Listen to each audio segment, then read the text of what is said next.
दोस्तों, आज भी हम ऐसे समाज में जी रहे हैं जहां पुरुषों को अधिक महत्व दिया जाता है। आज भी जब लोगों के घर में बेटी का जन्म होता है तो उस घर के सदस्यों में मायूसी छा जाती है। इसका कारण लोगों की अज्ञानता है, जो बेटी को बोझ मानते हैं। लेकिन आपको यह जानकर हैरानी होगी कि बेटी का जन्म हर किसी के घर में नहीं होता। बेटी का जन्म उसी व्यक्ति के घर में होता है जो भाग्यशाली होते हैं और अपने पूर्व जन्मों में बहुत पुण्य किए होते हैं। आज की इस वीडियो में हम जानेंगे कि भगवान किस घर को बेटी के जन्म के लिए चुनते हैं और वह कौन से पुण्य कर्म हैं जिसके कारण मनुष्य बेटी के माता पिता बनने का सौभाग्य पाते हैं। इसके साथ ही साथ हम आपको इतिहास में वर्णित ऐसी कई बातें बताएंगे जिससे आपको विश्वास हो जाएगा कि पुत्री का जन्म बोझ नहीं बल्कि सौभाग्य का विषय है। नमस्कार दोस्तों, स्वागत है आपका हमारे चैनल श्री डिवाइन पर। आपसे अनुरोध है कि चैनल को सब्सक्राइब कर लें और कमेंट बॉक्स में जय श्री राम लिखकर परमात्मा को अपना आभार व्यक्त करें। दोस्तों, महाभारत में एक कथा का वर्णन मिलता है। जब एक दिन भगवान श्री कृष्ण से अर्जुन पूछते हैं कि हे माधव, मनुष्य के किन कर्मों के कारण उनको कन्या धन की प्राप्ति होती है, अर्थात किन घरों में बेटियों का जन्म होता है।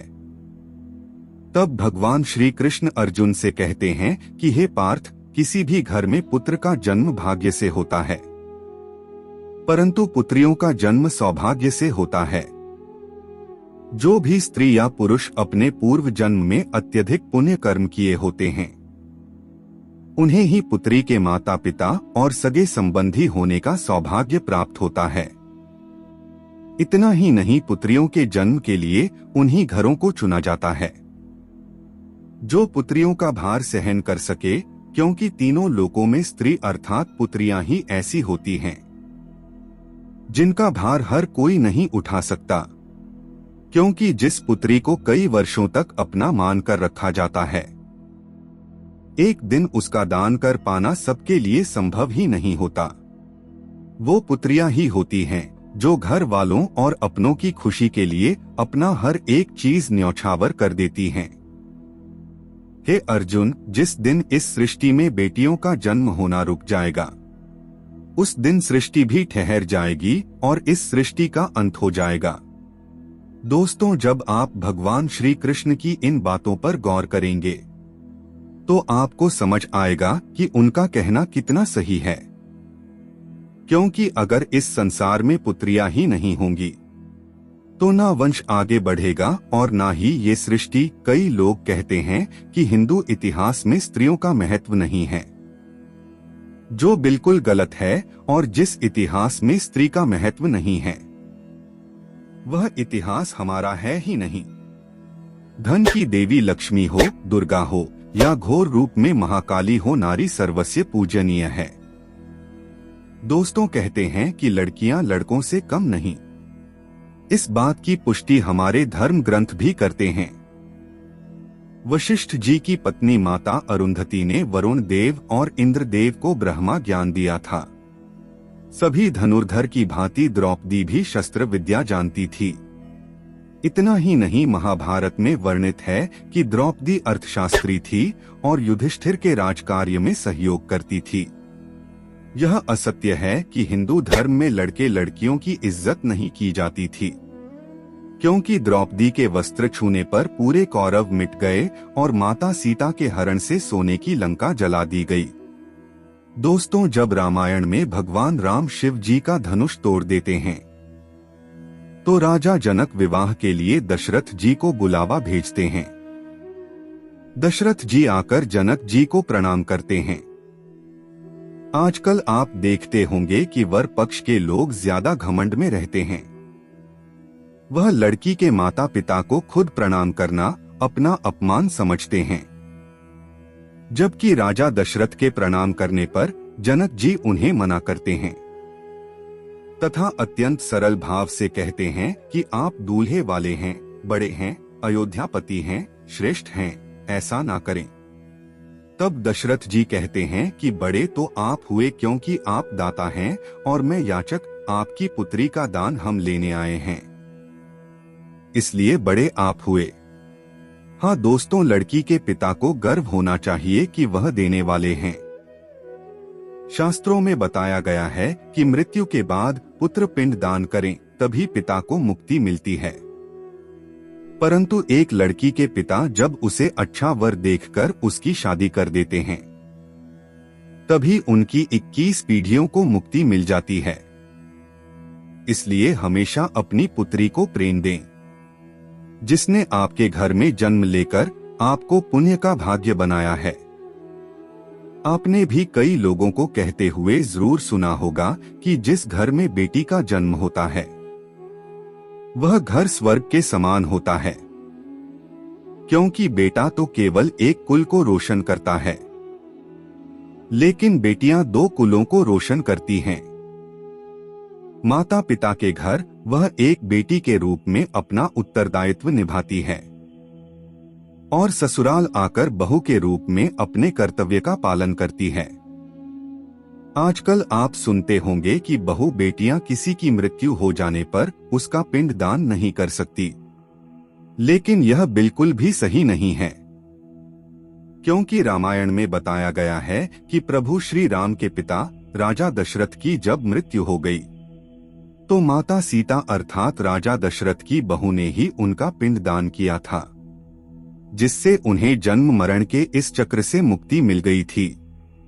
इतना ही नहीं, गरुड़ पुराण के प्रेत कल्प में बताया गया है कि कोई भी व्यक्ति किसी मृत के लिए पिंडदान कर सकता है, और इसलिए बेटियां भी अपने पिता के नाम का पिंड दान कर सकती हैं। व्यवहारिक दृष्टिकोण से वहीं अगर ससुराल पक्ष में कोई पुत्र नहीं है तो इस स्थिति में बहू भी पिंड दान कर सकती है। इसलिए दोस्तों, वो लोग बहुत किस्मत वाले माने जाते हैं जिनके घर एक संस्कारी पुत्री का जन्म होता है। शायद यही कारण है कि बेटियों को लक्ष्मी का दर्जा दिया गया है। बहुत से लोगों की सोच होती है कि बेटी है तो बिना समय गंवाए और पढ़ाई में पैसे खर्च किए जल्द से जल्द शादी कर दो, लेकिन यह छोटी सोच बेटी के भविष्य को बर्बाद कर देती है। जरा सोच कर देखिए, एक बच्चे के मन में कितने सपने होते हैं। उसे कुछ हासिल करना है, उसे कुछ बनना है, लेकिन यह सपने केवल सपने बनकर रह जाते हैं। इसलिए अपनी बेटियों को सपने पूरे करने का अवसर देना चाहिए। उन्हें जीवन में हर खुशी दें जिसके लिए आप सक्षम हैं और जो उन्हें मिलनी चाहिए। एक पुत्र से ज्यादा पुत्री हमेशा अपने माता पिता के लिए सोचती है। पुत्री के हृदय में अपने माता पिता के लिए प्रेम और अपनापन हमेशा बना रहता है। इसलिए बेटी के जन्म को एक जश्न की तरह मनाना चाहिए। दोस्तों, बेटी कभी भी माता पिता पर बोझ नहीं होती। उसका कोई स्वार्थ नहीं होता, पहले वह अपने माता पिता के लिए करती है और शादी के बाद ससुराल के लिए। वह सिर्फ अपनी और अपने परिवार की किस्मत बनाने के लिए जन्म लेती है। दोस्तों, भगवान केवल उसी को पुत्री का सुख देते हैं जिसके अंदर उस कन्या धन को संभालने का सामर्थ्य होता है। कई लोग गरीब होकर भी अपनी बेटी को अच्छी परवरिश देते हैं। एक बार स्वामी विवेकानंद वैष्णो देवी की सीढ़ियां चढ़ रहे थे। बगल से एक किसान अपनी बेटी को कंधे में बिठाकर सीढ़ियां चढ़ रहा था। तभी स्वामी विवेकानंद जी ने कहा कि बाबा, आपकी बेटी का बोझ आपको लग रहा होगा, इसको मैं उठा लेता हूँ और माता वैष्णो के दरवाजे तक ले चलता हूँ। तब किसान ने स्वामी विवेकानंद से कहा कि बेटी कभी भी बाप के कंधे पर बोझ नहीं होती। बेटी अगर बाप के कंधे पर हो तो बाहर के बोझ को हल्का कर देती है। दोस्तों, बेटियां कभी भी धन की भूखी नहीं होती, वह सिर्फ मान और सम्मान की भूखी होती हैं। अब आप यह जरूर सोच रहे होंगे कि कौन से कर्म करने के बाद किसी के घर में बेटी जन्म लेती है। गरुड़ पुराण में बताया गया है कि जो मनुष्य सदा ही पुण्य करता है और दान धर्म करता है, उसी को अगले जन्म में स्त्री रत्न पुत्री रूप में प्राप्त होती है। यदि आपकी कोई बेटी नहीं है तो आप किसी सगे संबंधी या किसी गरीब की बेटी को पढ़ाने में मदद कर सकते हैं और उसका विवाह करवा सकते हैं। इससे भी अनंत पुण्य करने का फल मिलता है।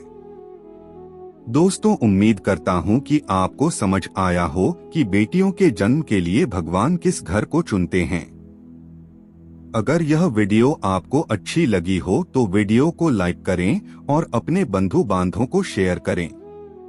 और ऐसे ही वीडियोस को देखने के लिए हमारे चैनल श्री डिवाइन को सब्सक्राइब करें। मिलते हैं अगली वीडियो में। धन्यवाद।